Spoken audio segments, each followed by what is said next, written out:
ನೋಡುಗರ ಕಣ್ಣಿಗೆ ಹಬ್ಬ ಉಂಟು ಮಾಡುವ ರಾಷ್ಟ್ರ ಪಕ್ಷಿ ನವಿಲು ಈಗ ಕಾಡು ಬಿಟ್ಟು ನಾಡಿಗೆ ಬಂದಿದೆ. ಗ್ರಾಮೀಣ ಭಾಗದ ಗದ್ದೆಗಳು, ತೋಟಗಳೇ ಇವುಗಳ ಆಶ್ರಯ ತಾಣ. ಚೆಲುವಿಗೆ ಮತ್ತೊಂದು ಹೆಸರಾದ ಈ ನವಿಲು ಈಗ ಹಳ್ಳಿ ಬಿಟ್ಟು ಪಟ್ಟಣಕ್ಕೆ ಬಂದಿದೆ. ಪೇಟೆಯ ರಸ್ತೆಯಲ್ಲಿ ರಾಜ ಗಾಂಭೀರ್ಯದ ಹೆಜ್ಜೆ ಇಡುತ್ತಾ ಎಲ್ಲರ ನೋಟವನ್ನ ತನ್ನೆಡೆಗೆ ಸೆಳೆಯುತ್ತಿದೆ. ಪುತ್ತೂರು ಪೇಟೆಯ ಪಕ್ಕದಲ್ಲಿರುವ ಬನ್ನೂರು ಭಾಗದಲ್ಲಿ ನವಿಲೊಂದು ಜನಸ್ನೇಹಿಯಾಗಿ ಓಡಾಡುತ್ತಿದೆ. ಕಳೆದ 5 ತಿಂಗಳಿಂದ ಇದೇ ಪರಿಸರದಲ್ಲಿ ವಾಸ್ತವ್ಯ ಹೊಂದಿರುವ ಈ ನವಿಲು ಜನತೆ ಕೊಟ್ಟ ಆಹಾರಗಳನ್ನೇ ತಿನ್ನುತ್ತಿದೆ.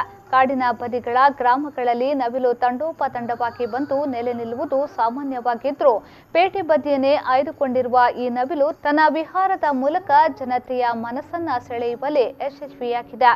ಬನ್ನೂರು ಶಿವಪಾರ್ವತಿ ಮಂದಿರ, ಮಸೀದಿಗಳನ್ನು ಒಳಗೊಂಡ ಈ ಜನನಿಬಿಡ ಪ್ರದೇಶದಲ್ಲಿ ನಗರವಾಸಿಯಾಗಿರುವ ಈ ನವಿಲು ತನ್ನ ಹಾವಭಾವದಿಂದ ಜನತೆಯನ್ನ ಸೆಳೆಯುತ್ತಿದೆ.